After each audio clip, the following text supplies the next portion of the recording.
पौष महिन्यातील एकादशी, अमावस्या आणि पौर्णिमा दुर्लक्ष केली तर मोठी संधी हातातून जाते. हे दिवस साधे नाहीत, ऊर्जेचे केंद्र आहेत. हे तुम्हाला माहिती होतं का? नमस्कार मंडळी.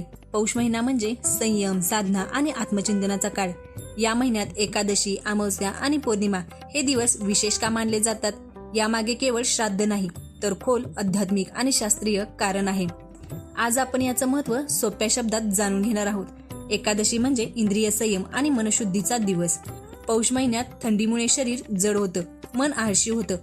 अशा वेळी एकादशीचा उपवास केल्याने पचन संस्था शुद्ध करतो, मनावर नियंत्रण मिळवून देते, वासना आणि अस्वस्थता कमी करते.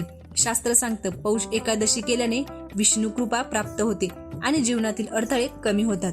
अमावस्या म्हणजे अंधाराचा नाही तर स्मरणाचा दिवस आहे. पौष अमावस्येला पितर पृथ्वीच्या जवळ येतात. अशी मान्यता आहे की या दिवशी तर्पण, पितरांच्या नावाने दान केल्यास पितृदोष कमी होतो आणि घरात शांती येते. पौष अमावस्या मनाला नम्र बनवणारा दिवस आहे. पौर्णिमा म्हणजे पूर्ण चंद्र, पूर्ण मन आणि पूर्ण ऊर्जा. पौष पौर्णिमाला मन अत्यंत संवेदनशील असतं. या दिवशी ध्यान, मंत्र जप, दान, सात्विक आहार केल्यास मानसिक शांती वाढते आणि नकारात्मक विचार दूर होतात.